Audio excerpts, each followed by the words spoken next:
Yo, what's going on, everybody? We are here and we are getting ready with our live mock draft. So we are just over a minute until the mock draft starts. So we're hoping you guys are getting your way in, ready to get picks 1 through 31. In this episode, I'm joined by co-host Twon and draft specialist Ben Scott. But Ben came dressed appropriately. Twan's appropriate dressing is still in the mail, but we'll see it. We'll see it in a prior episode. We also have a live audience here today, so shout out to Dummy Caps. His manager might be pulling up to come see him outside, but we are here. We're going to be bringing you guys the picks. Make sure you guys are staying tuned and staying around for the entire episode. We are starting in about 30 seconds. Let's see, 1 o'clock. Hopefully it just... Yeah. So the way this will all work, I will take the number 1 overall pick. Twon will take 2. Ben will take 3. And we'll keep going in that order as such. In this mock draft, we are not going to be doing trades, but we will be proposing a couple of scenarios where we could see fit. We hope you guys enjoy. 4, 3, 2, 1. Since the Sandbox fans, we are here with our 2023 NFL Live Mock Draft. How we doing?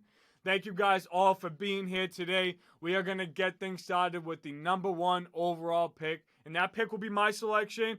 Number 2 will be Twon. And number 3 will be Ben. And then we'll keep going as such. So, at number 1, with Carolina on the clock. We heard a lot of controversy with this pick. We know Carolina moved up to make this selection for their quarterback of the future. So, leading up, we always thought it was going to be Stroud. Yeah. We're hearing completely otherwise.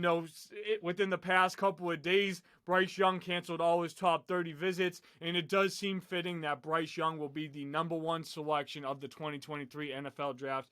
I hope Carolina doesn't wait the whole 13 minutes to make this pick, because we're ready to rock and roll and see the rest of the selections, but Bryce Young here at 1 to the Carolina Panthers. Love it. Yeah, that should be a quick pick. But we all thought Trevor Lawrence was going to be a quick pick too, and they made Right? us sit there for 10 minutes. Yeah. We'll see. Hopefully Carolina's not like that, but I'm coming in here at number 2. This is a pick that prior to probably 5 days ago I didn't think would possibly be traded, but after seeing some of the cognition scores coming out for C.J. Stroud being at 18%, it's a tough signing. So I think that one of 2 things can happen here. The Houston Texans can trade back with their division rivals, the Colts. Not often happens within division, but could happen if the Colts think they really want Stroud. But I think that in all likelihood, Houston stays here, and they're going with Will Anderson. They're going to stop with the quarterback position. They're not going to get it. They're going to address it later. At 2, Will Anderson, best player on the board. Okay, Will Anderson here at 2, and honestly, I think that this could be a spot that Tyree Wilson goes. Ben, maybe you give us a little Tyree Wilson, hint here at 3, but, Anderson's really good. I think Tyree Wilson is a very dominant player as well. It's going to be interesting to see how it works out. Yeah, well, coming in at 3, I actually had Will Anderson falling to the Cardinals. So I kind of hate you for that. I guess if you're if you're Arizona, this could be a potential trade scenario. But honestly, if Tyree Wilson's still on the board, that's who I'm grabbing at 3. So Tyree Wilson right to the Cardinals, boost up that D-line. J.J. Watt left, retired. And yeah, I think that's a great fit for them.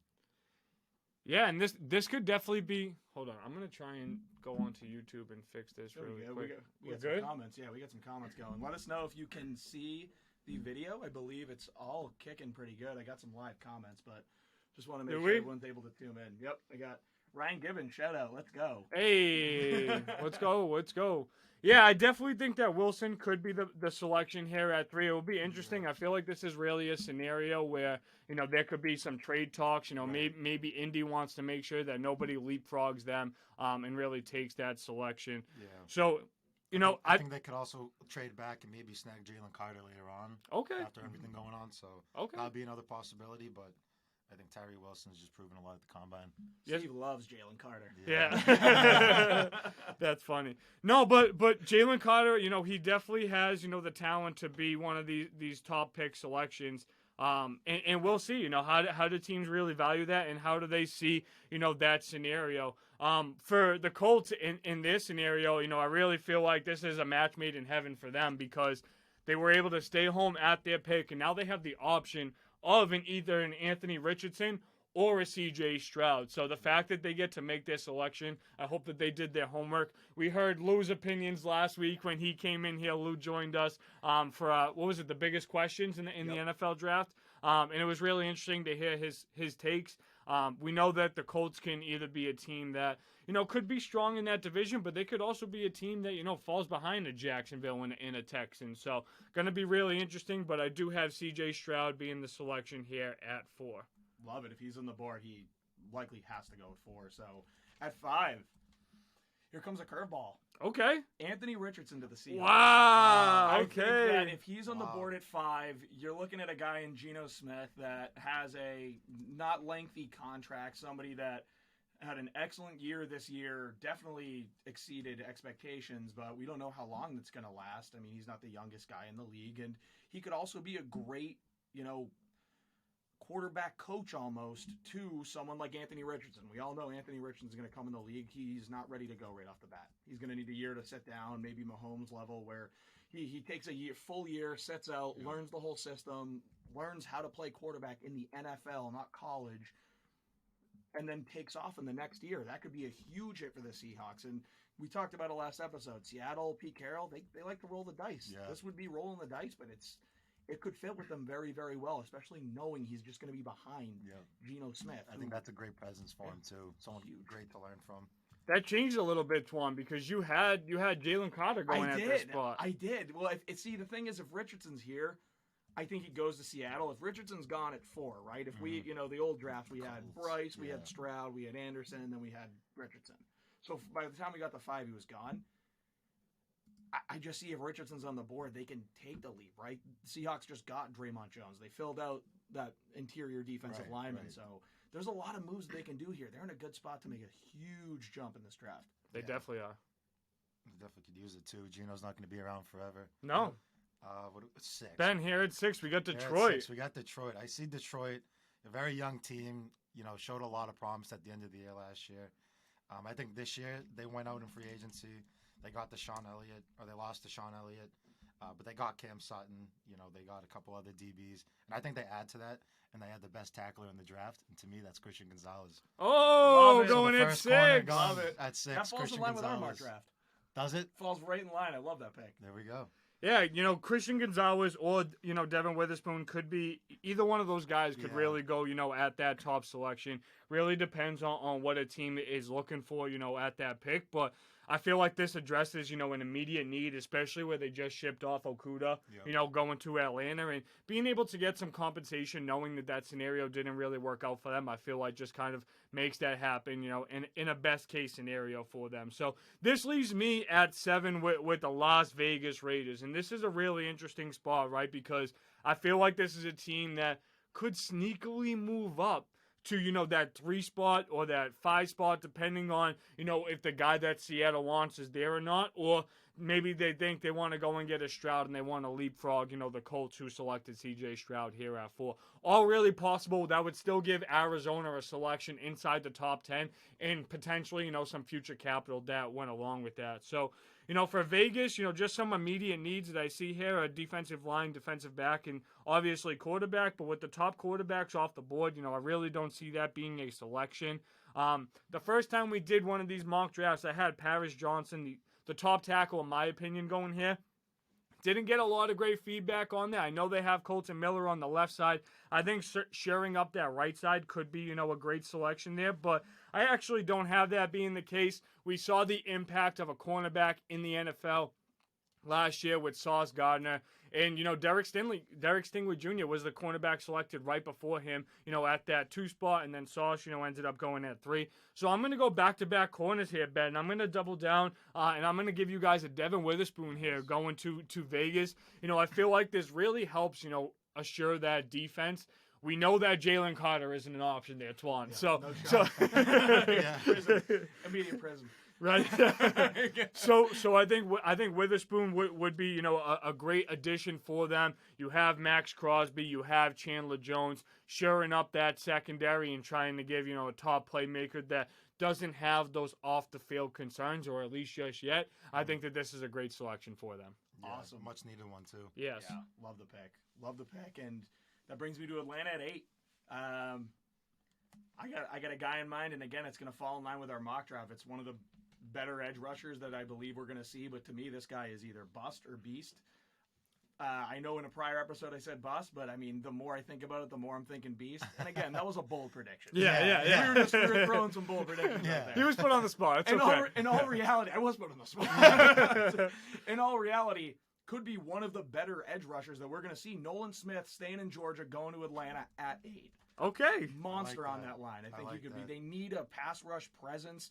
They got 2 good corners now, or what we hope if Okuda is going to actually step up and be able to play the 2 in that system with Terrell. So the Falcons are doing the right things in terms of building that team, whereas looks like the last thing they're going to drop in is a quarterback. But if they drop a good quarterback in, they don't necessarily need a young one. They can bring in a vet and say, okay, we have all the pieces around him. Right. And then go from Absolutely. there. Like what Atlanta's doing, Yeah. depending on this pick. So where do you see, you know, his potential really being in the NFL if he is, you know, that type of a successful guy? Complete boomer bust. I think he could get to be, I don't want to say TJ Watt, but like he could really be, and it's a difficult He has the comparison, right? potential, Could absolutely. be like a Myles Garrett type where he's just going to blow you up at the line and go all the way through you. So I think his ceiling is to look like a Myles Garrett type player, and his floor is. I'm trying to think of any outside linebacker for real reference. Brandon Spikes. Brandon Spikes. There we go. Oh, he's man. a great athlete, though. I mean, I think his closing speed is ridiculous. Like coming off the edge, he can drop into coverage. I think he was projected to go a little later on. I think just because of the injuries. Yeah, you see but that's the draft inevitable combine too, though. Yeah, it's Everyone goes, incredible. "Ooh." Yeah. I mean, We love Atlanta needs that. him. We love so. that. All Here right, at 9, Ben. All right. The Chicago the Chicago Bears. Bears. You know, all around shit show last year. There's a lot to That's a great introduction for the Yeah. Chicago Bears. Yeah, no offense. But yeah, there's a lot that they need. You know, they lost some running backs. They lost Riley Reef. So I think they look to really protect Fields this year, and this is where they go offensive tackle. So to me, this is where they take Paris Johnson Jr. Okay. Tackle, Ohio State.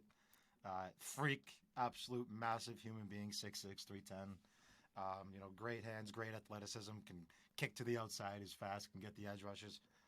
And honestly, just the best value pick for the Bears right now. Oh my God, yeah! Like this is one of my better players on the board, and the fact that he's here, you know, a little bit closer to 10, I think is a little bit crazy. But with the way that this order is really going, I mean, maybe we see a team leapfrog with, you know, the Vegas or Atlanta if they're unhappy with the selections that really have, and you know, a team wants one of those top tackles because usually, I mean. A tackle is locked in for a top 5 selection in the NFL draft. You know what I mean? Yeah. But I do think, you know, it's interesting. It depends on how much you really value defense and what, you know, your top board is really looking like there. But this leaves me with Philly at 10. like Why this did I pick. get stuck with Philly? You love it. Oh You love man! it. Oh man! So honestly, like I think Philly can go in a lot of different ways, right? The fact that a Super Bowl, a Super Bowl defending team, even though they didn't win, still go in there is, you know, a tremendous accomplishment in itself. They obviously lost some talent, we know that, but you know there's many directions we can go, right? Like, do we go the direction of a Jalen Carter? How are we gonna roll the dice? We know how interested, you know, he really is in bolstering that roster, but we do see a little bit of the run on the cornerbacks go, so I'm going to defer a little bit from the defensive back. You know, maybe this is a position where you really go edge. But I'm going to get a little bold here. We're going to take Bijan Robinson for the Philly Eagles. I think it makes the most sense, right? I feel like this is really the only pick that can be made to really help that offense get to a completely different level than where it was last year. Yeah. It's great that Jalen Hurts had the rushing ability that he really did, but, you know, at the same time, you don't want that to be something consistent. I think the hardest thing to defend the Eagles would be that offense if you're going to add somebody like Bijan. So I do think that this is a little bit early for a running back, but I feel like if he got anywhere past his 10 range, you could see teams move up because he is that type of a talent. sad to say that the Giants would be facing off against Bijan Robinson against the Philly Eagles twice a year for probably the next 10 years. Good for you though, getting the pride out of Yeah, I know, seriously. allowing that in the division. Look, that's the thing. Like people don't understand. Like I'm making these decisions based on just a pure football love, rather than making this selection what's in the best interest for the New York Football Giants. So and with Philly too, like that really is like the missing piece. Like they lost Miles Sanders. Not that he was anything special, but they have the receivers. They have the good O-line, even though they're getting older. Yeah. Just signed Jalen Hurts to God knows how much money. Yeah. That's ridiculous. You know, like you have everything else on defense. You know, might as well go get the best value. No, absolutely. And you know, I'm just gonna recap the top 10 really quick, Twon, before you get in. But guys, we're gonna go starting at 1 all the way back through 10. So at 1 we have Bryce Young. At 2 we have Will Anderson. At 3 we have Tyree Wilson. At 4 we have C.J. Stroud. At 5 Anthony Richardson. At 6 Christian Gonzalez. At 7 Devin Witherspoon. At 8 Nolan Smith. Oh, sorry, guys. At 9, at 9 Paris Johnson, and at 10 Bijan Robinson. Twon, I know you got a little update for us here at 11, but you also have the Tennessee pick. Yeah, for sure. So before I give into the Tennessee pick here, I'm just going to shout out a couple people that joined. We got Mendy, thanks for being the first one on. Gibbons, Mike Bedravich of the Pointer Brothers. I'm sure he's watching with Henry right now. James, unfortunately, I'm not picking at 13, so you don't have to worry about me bashing the Jets and making them trade out for no reason. That's funny. Nick, 3 tight ends in the first round. Wow. Maybe. I don't know that we're going to hit 3, but I'm sure you'll see some. And I don't know that it's going to be my pick, but I know my cohorts to my right over here. Yeah. They love the tight ends over here. That's right. So diving in at 11, Tennessee, this is a super, super interesting pick. So you get a team that definitely needs a lot of help in a lot of different positions, right? Yeah. Specifically on the offensive end. That is not a good offensive team, and it's unfortunate that they have such a good coach in Mike Vrabel, and they're not really able to do much. If I'm Vrabel, I'm getting out of there, but for now, he's staying. So we're going to lock in here. Money talks. This is one of the teams that could really trade up to Arizona at 3 if, we saw a CJ on the board until 4, right? They could jump and say, we want CJ Stroud. I don't care about that, cognition grade, right? They could jump to 3 with Arizona. They could jump even up with a 6 with Detroit, right? Detroit has a lot of draft capital. I do think they're going to want corner that early, but this is a team that could jump. But sitting at 11, if we're staying at 11 here, I think that they're not going to be addressing the quarterback position. Yeah, it's tough this early. Yeah. But I think at this point, I think they're going to go wide receiver. First receiver taken off the board. I think the best is JSN, and I think he's going at 11 to Tennessee. Wow, Great pick. okay. Yeah, great First pick. wide receiver off the board. Another Sorry, surprise. Pats fans. I really am. I really wanted him at 14, but unfortunately, that's just the way the cookie crumbles. The way it is, unfortunately. Bill will trade back anyway. It's fine. Yeah, right. Oh, man. Oh, man, that leaves me with a tough pick at 12 here with Houston. Were you going JSN, Ben? I was. First pick was JSN. Will Anderson. So at 2, they got Will Anderson. Yeah, Twon's really going to do this to me all draft today. All right. So Texans are another team that kind of just need a lot of help in a lot of areas. Say what Quarterback. Yeah. like simply put, they need a lot of help. I think with Jackson Smith and Jiba going there, I think maybe they look to adjust the receiver position still. And I think that's where they kind of go Quentin Johnson. Ooh. Wow. I got him going early at 12. I know he's projected to fall. I think his size is just one that, in this draft alone, there's a lot of good receivers. Not so many as big as Quentin Johnson. So if you can get a guy that size, and then in the later rounds, if you still want to address receiver, you can get those smaller slots like Jonathan Mingo or somebody. But, I got them going receiver. Originally had Jackson Smith and Jiba. I don't know if they want to touch the quarterback position yet, because I could see that going this way as well. Swipers over here swiping. Right. Yeah, but I'm going to go Quentin Johnson, take him higher than most people probably expect. Where do you think Jalen Hyatt, I know we've talked about this, where do you think he compares to these receivers? I was watching, a lot of mock drafts and some of the conversations that I've really, seen, like some people are, having him go as high as, a 12, and some people have him falling out. I mean, I really feel like it depends on if we see that run really happen for the wide receiver position. Yeah.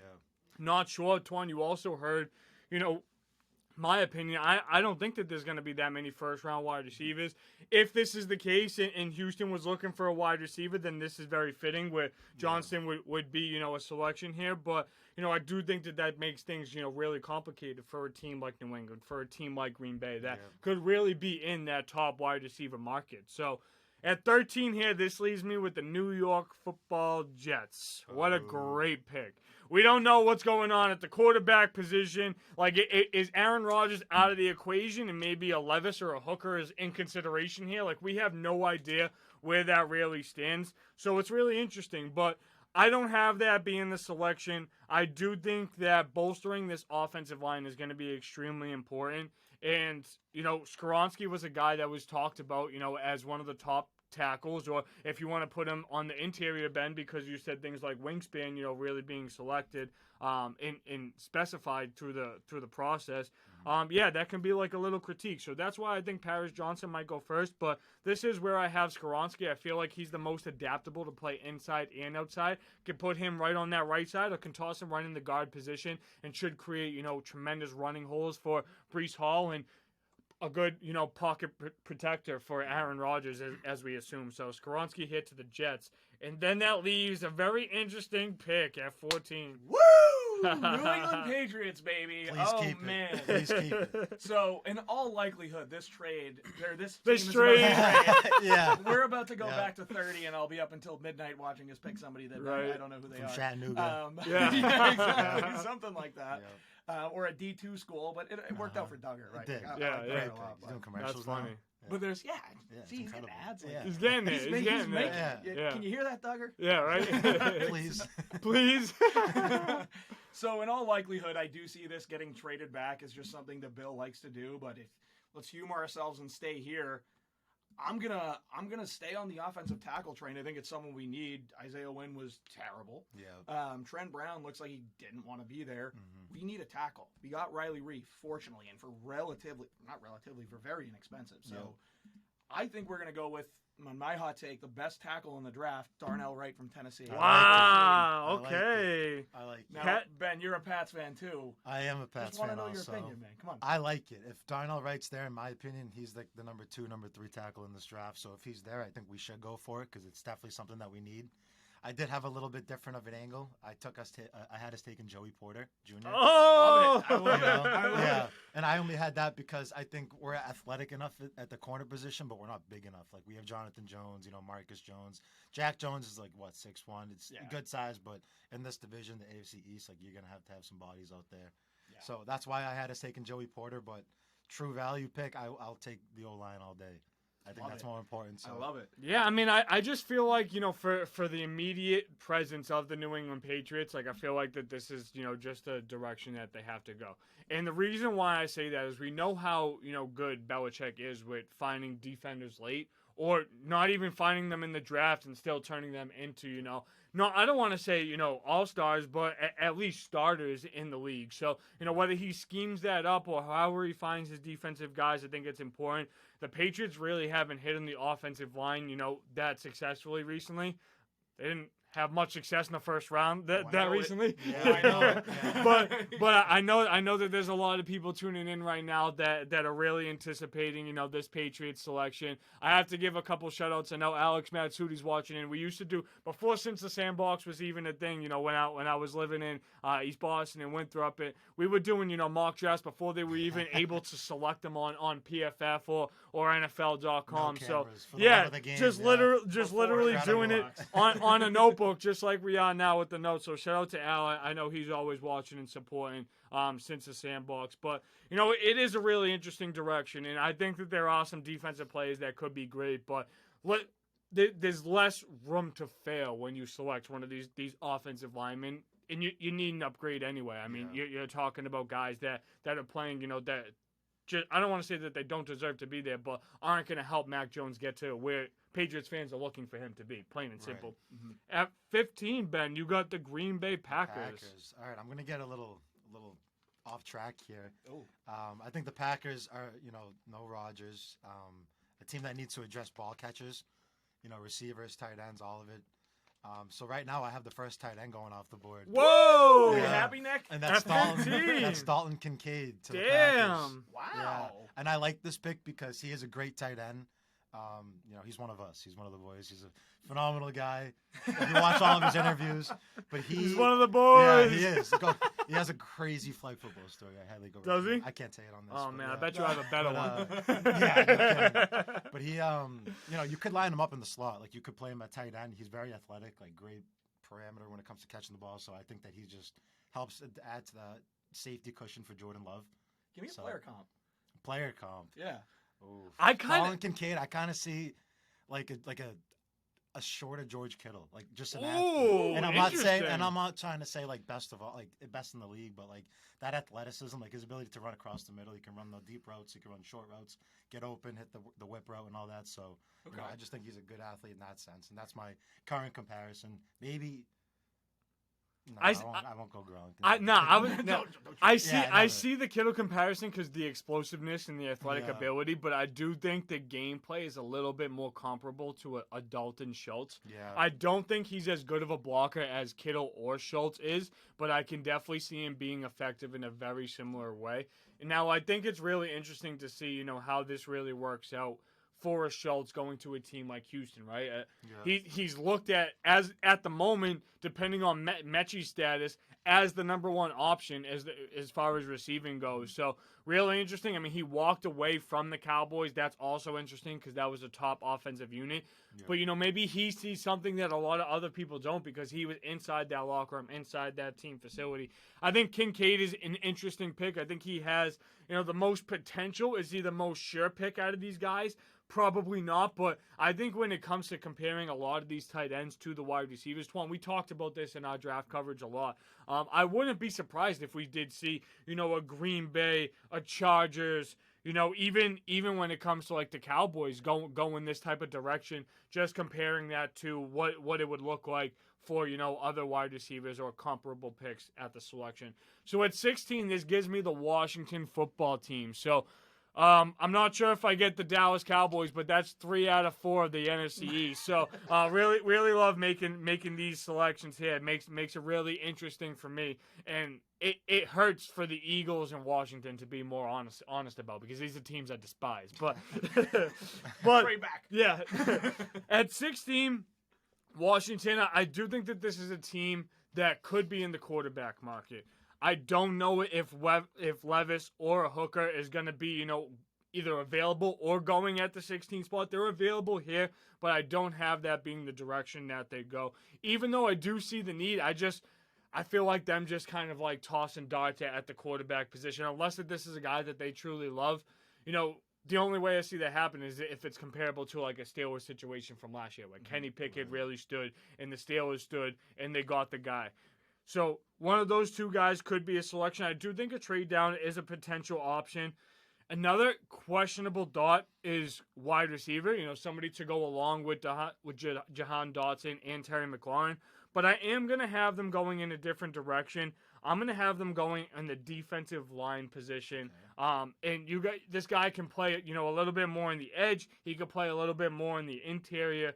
But I think Myles Murphy is, a top 15 talent in this class. And I know they're usually looking for Alabama boys in that front seven from Washington. But I feel like at this point in time in the draft, they could go in the direction of offensive line to help keep whoever the future quarterback is upright. But I do feel like Myles Murphy is a big value, at this selection at 16. Personally, to me, he's a top 15 talent. So Myles Murphy here, very interchangeable where they could put him on that line. Next to Payne, next to Allen, next to Young, next to Sweat. That's a crazy rotation, and I know that they don't have high expectations, but like I talked about before with Washington, this is a sleeper team that can either punch you in the mouth or you could smoke by 30, and that's what they are. That would be a crazy front seven. It would, dude. It really would. But Jamin Davis in the middle too. Yeah. That's what I'm saying, and I know that people might see that and be like, "Oh, like they're not going to go in that direction." But if they've been this consistent with selecting backs like that, selecting pass rushers and defensive line like that, I think it's only fitting that they continue to go in that direction. Do you see a team jumping to try and take a quarterback in this spot? They could, but I also feel like with Levis and Hooker, being the two guys that are left, the teams that are looking at that quarterback direction, they could just be, a couple picks away. Maybe a Detroit's thinking that Goff's not the long-term answer, and they have an opinion on a Levis or a Hooker. Mm-hmm. And you could say the same with a Tampa Bay. I would say the same with Seattle, but where they selected Richardson there, the back end of the quarterbacks, it is looking thin. Like, all these teams 21 through 28 don't really need a quarterback of the future like that. I mean, New Orleans could leapfrog and get a little active here, but I just feel like they have way too many needs to really move all that capital to make that happen. So, if one of these top teams within the top 16 didn't get the quarterback that they wanted, they could trade future capital to kind of get to this selection. But I don't see that being fitting at 16. Yeah, love it. And that brings me to 17. And Toth, I have no idea if you're watching, but you're probably the only Steelers fan I know. Ooh. So 17. I mean, in all likelihood, Pittsburgh should probably go with an offensive lineman, right? Tell me Joey Porter's not a match made in heaven. It is a match made in heaven. We're all about We the set match you made up in too low heaven. for Yep, that, yeah. 17, Joey Porter. That's where I think they're going to address, because they do need corner, and they need corner bad. Yeah. Like, They do. They got do. safety locked up. Minka's the best safety in the league. I'm sorry, I love Duggar, love Ufanga, but I mean, head and shoulders above Minka Fitzpatrick's better than everybody else, and I don't really think it's close. Yeah, and that would pair Joey Porter up with Pat P, who had a good year, but also just being able to learn from that veteran presence and experience that locks up and solidifies all levels of that defense for the Steelers. Now, they might not have the explosiveness or, the talent to really be, a top 10 team in the NFL, but if they can win 8 or 9 games with that team that they had last year, they can improve upon that with this draft class, no questions asked. And Pittsburgh's a team that has a 32nd pick. Yeah. Right? They have the first pick in the second round via Chicago in the Chase Claypool trade. Wow. Yeah, wow. Wild trade. Could even adjust another receiver. They down could, the road. but at that point they can say, you know what, we have a first round pick because there's only 31 real first round picks this year. Miami. So I could see them trading back into the first round, kind of like the Jets did when they got Jermaine Johnson. They can trade back into the first round. The team's not getting bad compensation, so they could trade up again to address the very deep offensive tackle position. You talked about it, and was it bold predictions where they very well could be the most drafted position, offensive tackle. So Absolutely. Just stay tuned for Pittsburgh moving a lot in the draft. Yeah, and Ben, I think the wide receiver thought is interesting, but how do they really value the new addition of Allen Robinson, who they just acquired for a late round pick? Pickens was an early pick last year, wasn't a first, but it's still somebody that I think we saw enough flashes to say that he's going to develop into something that could be long term. And the case is out for Deontay Johnson. Is he a guy that's going to demand that wide receiver one type of role, or is he out of that type of conversation and is going to be more of like a trade target than anything else? So I think what they do with that pick in this selection here at 17 is going to be telling on their views of the offense and that position, selective specifically. Yeah. Of course, and that brings me 18 to the Detroit Lions. Yes, sir. Back to the Lions. We love the Lions. We do. We love the Lions. And I have them adding more to the defensive side of the ball. So earlier in this draft, I had them taking Christian Gonzalez, kind of beefing up that secondary. Now I'm going to help them out front in the front seven with adding to Aiden Hutchinson, and I'm going to go interior. And I'm going to go Kajewski Cansey. Hey! Yeah, D-tackle. So, Ben, that's funny that you say that because Cansey was a guy that me and Twon had slip a little bit when we did our first mock. But right before we ended the episode, we were just reviewing really quickly. And, we thought that was a guy that definitely had the potential to be one of those top 31 selections. And, there were a couple picks after I made that selection. I was like, maybe I could have went in a different direction. Yeah. Like I had the Giants selecting an interior offensive lineman, which is a huge need for the Giants. But like Twon said, that might be something that they could address a little bit later on. There was an Addison and a Flowers both available to them when that original selection was made. So it'd be interesting to see what direction they go in. I do think Cansey is a stud. And he's more specifically, really going to impact the defensive rushing game. Yeah. So I feel like that's a great selection there. Yeah, I just think that this is a team that needed to adjust the run a little more. They had the good linebackers in Rodriguez and I don't even know how to pronounce the other one's name. The long hair and the Lions. But white dude. Yeah. No. Are we talking to the...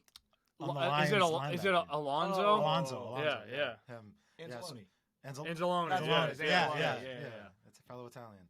That's it, yeah. And I think that they beef up the middle and they stop that. So yeah, Love it. No, of course, and those are all good selections. That's really beefing up the defensive side of the ball, and really disappointing to hear the news about Jamison Williams getting the 6-game suspension. And I mean that's really like fine line, like being. But Dom, I don't know if you heard this scenario, but a wide receiver that was selected in the first round last year got suspended because he placed a bet in an NFL facility on a non-football game. So if that wasn't in the facility, all would have been well. If he was betting hockey, basketball, football, because it was in the facility, he got suspended for half the season. There were guys that bet on football specifically that were suspended indefinitely. So they're gone for at least that year. So just keeping you a little updated. Dom, our number one fan right now, watching it live. But here at 19, the Tampa Bay Buccaneers are up. And I feel like this has to be a quarterback selection. I really do. There's 2 guys left on the board. We got Levis, we got Hooker. What are you telling to a guy like Godwin and Evans that are going to be lining up every single snap with Kyle Trask and Baker Mayfield throwing them the ball? Like, let's be real. I'm not saying that either one of these 2 guys have to go in right away and be the guy, but at least give them something to look forward to, like as we get to week 4 or week 5 in the season. So, guys, I want your help with this one. Is Levis going to be the selection before Hooker? Is Hooker more of the guy that can kind of make that mold and fit with the Tampa Bay Buccaneers? If I had to shy in a direction, I think I'm going to shy with Levis, but is Hooker a good fit here for Tampa Bay here at 19? I think he is. I think it's tough to kind of want to go all in on someone coming off an ACL injury. Mm-hmm. It's never really safe to really do that to your organization, but I think Hendon Hooker overall athletically is a better option. I think he fits the offense better, but I think Will Levis is the safer pick. Yep, and I think Tampa needs safe because they're. Here's a hot take: Mike Evans is not going to be there by the end of the season. Whoa, that's real spicy. There's no way. By the time they're 2-8, he's going to be like, get me. Or actually, the trade deadline will be up by then. But when they're literally 1-6, like he's going to be like, get me the hell out of here. Yeah. Or I'll just not play. Yeah. I can't see him not going for 1,000 again, too. Right, yeah. It's terrible. But, like, is that going to happen with, like, a Baker Mayfield or a Trask? Right. Like, you know what I mean? And no. maybe we're wrong here. Maybe they don't go quarterback and they try and see what Trask is. I know that Trask had, like, that athletic ability, a little bit. But as far as, like, a precision passer, I don't know. Like, are we going to see 2 Florida quarterbacks, Trask and then Richardson, in the past couple of years, both of them having success like that? I don't know. I feel like that's a really, really tough ask. But here at 2020, you got Seattle before we wrap it back up going through the next 10 picks. I got the Seattle doubles, and I have no idea. I'm looking at our draft board, and, man, I did not stick up for everybody that I was saying that Jalen Carter was not going to fall this far. Yeah. Jalen Carter falling this far, there's a chance. I don't think it happens. I think he's going to go top 10, top 15. But if he's there at 20, Seattle loves rolling the dice. They address the quarterback position at 5 per this draft to back up Geno Smith. I think that with how good that team is, they can still take risks. Yeah. Pete Carroll loves it. I mean, we talked about it with Lou on the biggest questions. Like, Pete Carroll will just roll the dice and say, listen, be you, but you're going to perform. And he gets the best out of his guys. I'm going to go Jalen Carter at 20. If he's there, it's a steal. It really is probably the biggest steal of the draft. 100%. 100%. So, Twon, for somebody that still, and that's perfectly fine that you think he's going to go in that top 10, top 15. Like, no, I'm not shunning that at all.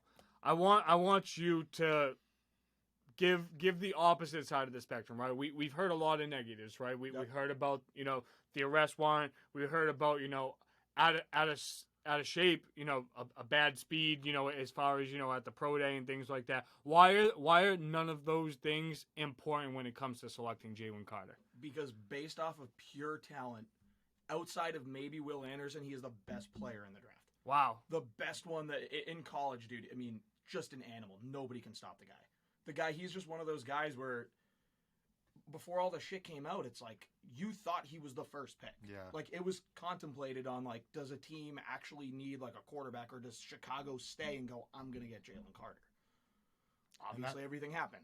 That's really the only negative too. It is. This is off the field issues. Off the field issues is the really only negative. Yeah. He's a beast. But the thing is, and we actually talked about this exactly. It's like it's very concerning about him being out of shape at the combine. Like, that is a huge concern to me. But I just think when he goes to a team that's that ready to win, and somebody like Pete Carroll, who's like, you're going to do this, or you're just going to sit, it's like they have 2 picks. They can risk, and he's going to hit later. Pete Carroll will hit in the 2nd round. He will hit in the 3rd round. He will damn sure hit in the 4th and 5th. Is he going 7-7 in this draft? Yeah, no, I know. So guys, at this time, I'm going to update you with the past picks, and Twon's going to give us a little update of what's going on in the comments. So here at 11, we got Tennessee selecting the first wide receiver off the board, JSN. Ben got the wide receiver run going. At 12, we got Quentin Johnson. At 13, we got Skoronski. At 14, we have the New England Patriots selecting Darnell Wright. At 15, Dalton Kincaid, the first tight end off the board. At 16, Miles Murphy. 17, Joey Porter. 18, I'm gonna botch this. Kajila Cansey? Kalijah Cansey? Yeah, definitely. I told you guys. I was botching that. At 19, Will Levis. And at 20, one of the biggest questions in the draft, Jalen Carter. Twon, anything good to update us with? So we got a couple more people joining. Alex says, let's get it. And the Pointer Brothers, let's go. So hey! Excited to see you guys oh, nice catch. Nice catch. What a grab. We appreciate Alex. We appreciate the Pointer Brothers. Hopefully you guys are getting, caught up with this and seeing this live. But, Ben, this leaves you here at 21 with the Chargers. Yeah, and this is an interesting pick. I want to talk about the receiving aspect of it first. You got Michael Williams, Keenan Allen, really good veteran guys out there. But they're getting older. I feel like that could be a position that you look to address. And with this draft, kind of like I mentioned earlier, I think that's one that you could address in the later rounds because, you don't want to replace Keenan Allen right away. He's still a glorified stud. So I have him going a different route and kind of just addressing that D-line, helping out Joey Bosa. So I got Lucas Van Ness going from Iowa. Love it. Yeah, I think that this can be a risky pick in terms of, his kind of football career, so to say. He hasn't been playing too long. I don't even think he started for Iowa in majority of the games. But I think his upside is too much to pass at 21. I think they really need the help. Because to be honest, I think his upside is like a Joey Bosa, like a big freak of nature. They call him Hercules. Hopefully he's a little bit more available than Joey Bosa. Yeah, no kidding. But yeah, I have them addressing the upside of that D-line and going Lucas Van Ness. No, we love that. And I think, depending on who you ask, Van Ness can be a guy that goes a little bit earlier. Van Ness can be a guy that, could be selected right around this spot. I think that's an interesting selection for the Chargers because they're definitely going to have to shed some cap on that defensive line. Khalil Mack and Joey Bosa, those 2 guys on the defensive line making $70 million this year. And they didn't play every single game last year, so that's a little concerning. Obviously, injuries are a freak accident, but that's obviously, a little bit out of their control. At 22, I get so lucky to select for the Baltimore Ravens. So, Anthony, I'm sure you're blessed that Twon's not making this selection for you. Yeah.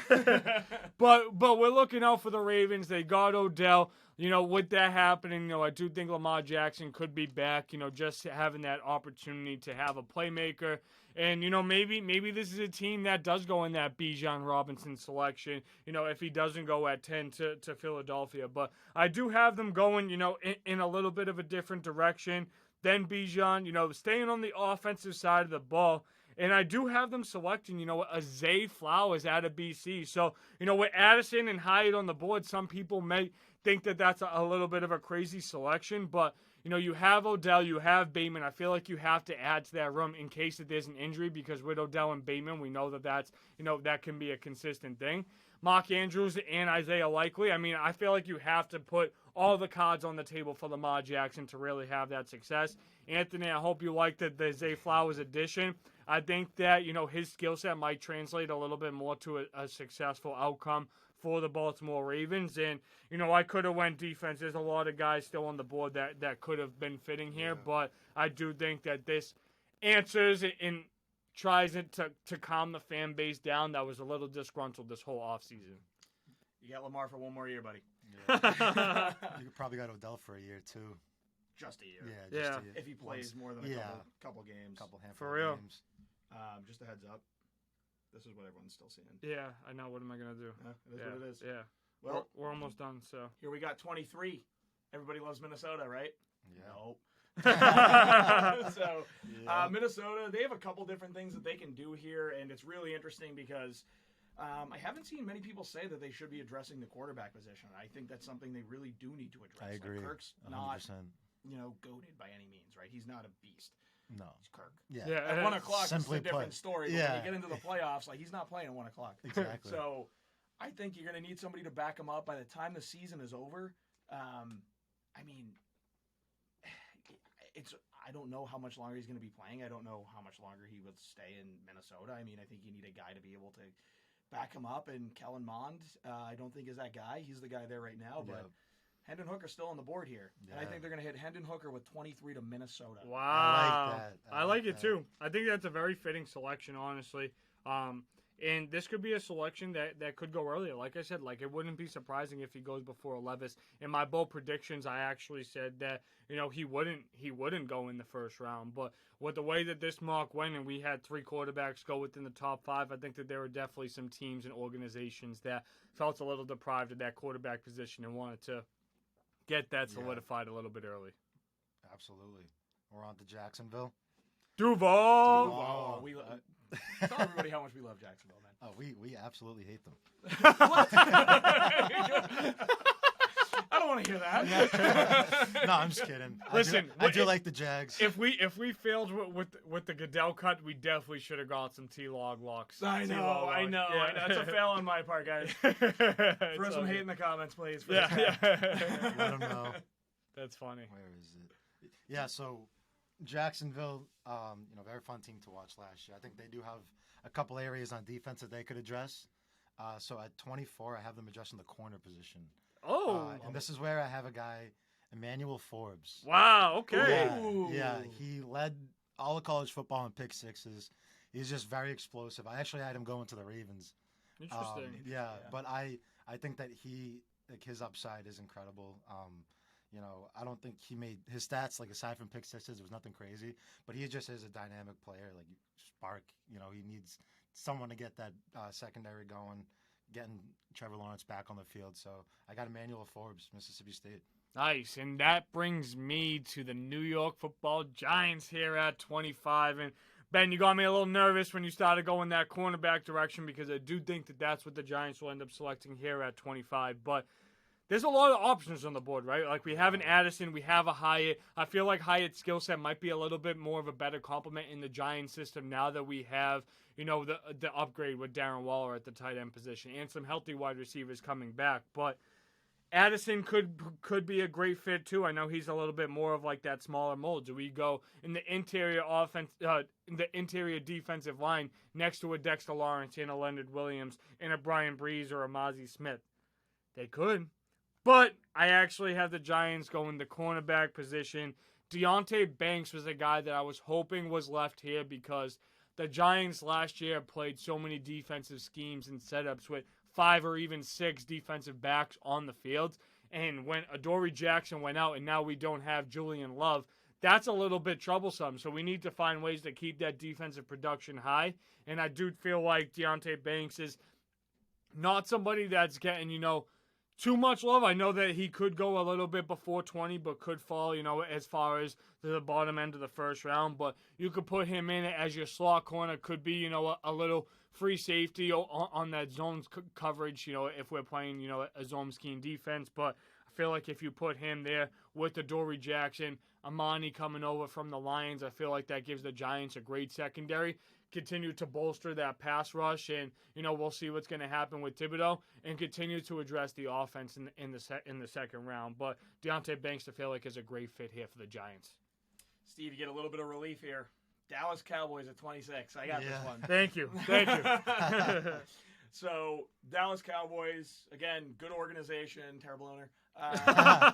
So with Dalton Schultz leaving, I think the biggest hole in their team is tight end. And we've talked about how deep the tight end draft is, and my brother will be happy to know that there's going to be more than one tight end going off the board right now. Wow, okay. Michael Mayer will go 26 to the Dallas Cowboys if he's not taken 15 by Green Bay. Wow, okay. Lock it in. Put the house on it. Yeah.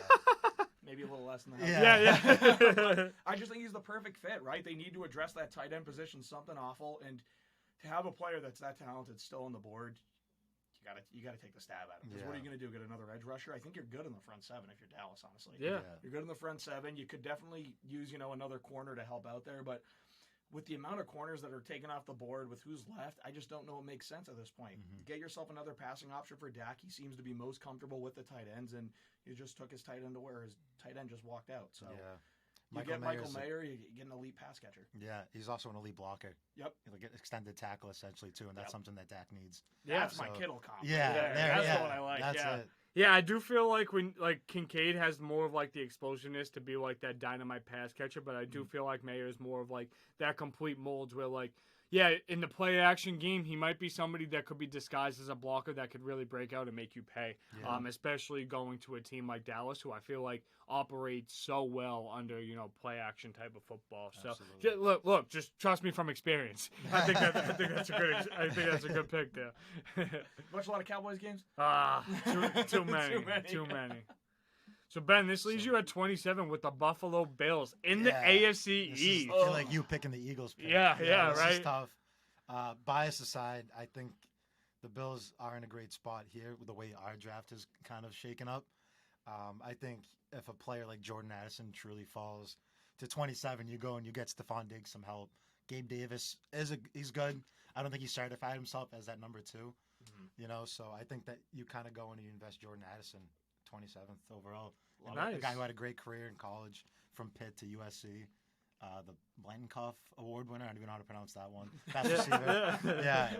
Phenomenal route runner, very quick. I know he kind of raised some eyebrows about his speed at the combine with the 40. I think he was like a 4.5 guy, which they don't want to see, especially at that size. But I don't think it's an issue. I think you get him in the locker room, you get him in the weight room, and he'll be fine. But he plays big too. Yeah, he doesn't necessarily need to be a burner. He plays big, and isn't that exactly where you had him going? It is. That's what I was just gonna wait and say.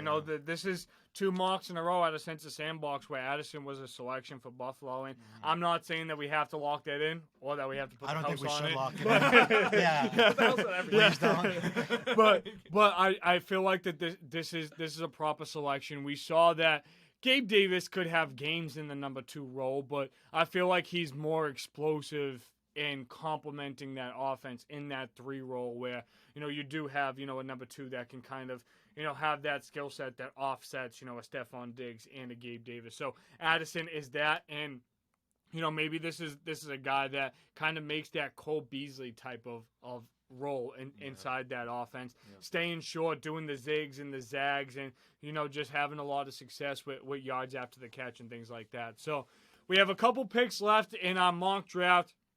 Here at 28, I have the Cincinnati Bengals, so I'm going to let you guys in on a little secret. At the Super Bowl, me and Ben went the night before, and we put in bets for the Super Bowl. But with that, I also made a 2024 Super Bowl prediction, and that is the Cincinnati Bengals. So, Dom, keep that in mind, because I know you just downloaded that DraftKings app. But I think the Cincinnati Bengals do have what it takes, and we saw the Orlando Brown addition to the offensive line. I think that's a really good addition. They got Williams that they're going to move over to the right side. So this could be a position where I do go tackle. Maybe they want to move Williams to the inside. Maybe they think he's not going to show up to camp. So there is some offensive line that is available here, but this is also, a selection where, safety is a big hole because they lost both of their safeties in Von Bell and Jesse Bates. Thank you, Ben. This is why I have co-hosts here with me today. Thank you, appreciate it. Yeah. But there's a lot of different questions. I do feel like a win now choice would be to go to that defense, but the longevity and the future success of your franchise is telling me to go offensive tackle here. What that would do is that would move Williams over to the inside, and that would put Broderick Jones, tackle out of Georgia, on the right side of that offensive line. I think you can never have enough offensive linemen. If you have somebody like Williams that isn't going to play, you know that you can get trade compensation for that. Maybe you can find a guy late. I know you can address offensive line later, but when you have a quarterback like Burrow who's taken you to the Super Bowl and the AFC Championship in back-to-back years, you can't play around with his health at all, and he's been hit too much for somebody that's expected to have the longevity of 10-plus years. Broderick Jones, I feel like this is a steal here at 28 for the Cincinnati Bengals.